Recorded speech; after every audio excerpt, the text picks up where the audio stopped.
mengenal dioda penyara pada power supply switching.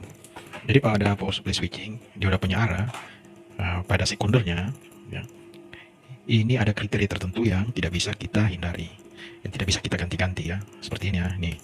Ini dioda frekuensi tinggi teman-teman. Jadi tidak bisa kita hindari, tidak bisa kita sembarang penggantian dalam mereparasi. Beda dengan input yang dari 220, rectifier yang 220. Tapi rectifier setelah hasil switching dari trafo switching akan berbeda. Di sini kami akan menjelaskan pengenalannya. Jadi dioda pada power supply switching itu ada perbedaan ya teman-teman ya. Jadi namanya dioda high efficient silicon rectifier, atau di Indonesia kan ini ya, silikon efisiensi tinggi. Nah, ini perlu kita kuasai dalam mereparasi sebuah power supply switching. Karena dioda ini khusus ya, tidak bisa kita ganti dengan dioda-dioda biasa. Jadi pertama kita pahami dulu karakteristik dari dioda ini. Setelah kita pahami, teman-teman, misalnya yang harus kita mengerti tegangan majunya ya. Ini nanti bisa dilihat di mana? Ini nanti bisa dilihat di datasetnya. Di dataset. Jadi dataset ini sangat penting, teman-teman. Kemudian jenis penyara silikonnya, jenisnya. Jadi dia ada jenis-jenis diodanya. Maksudnya jenis diodanya ini pertama ini ya, ini paling sering digunakan nih.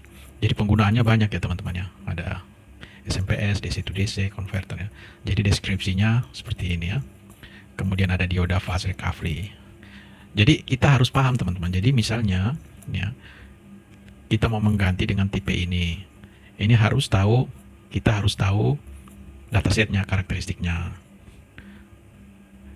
Kemudian yang ketiga jenis dioda ultrafast ya. Jadi nanti di nomor-nomor ini, nomor serinya ini teman-teman, ini bisa kita dapat di dataset. Jadi waktu penanganan harus tahu ya, setelah kita lepas harus belajar tentang datasetnya.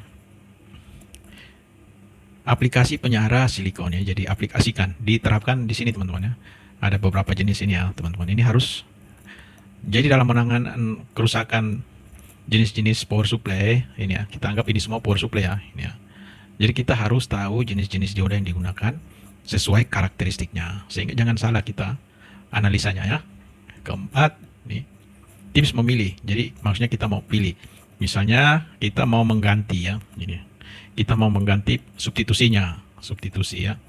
Jadi kata orang persamaannya ya, persamaan. Jadi kita harus tahu ini ya. Nih. Jadi kita mau meninggikan kapasitasnya si dioda, harus kita paham ini ya. Oke. Jadi kesimpulannya teman-teman bisa lihat di sini, oke ya.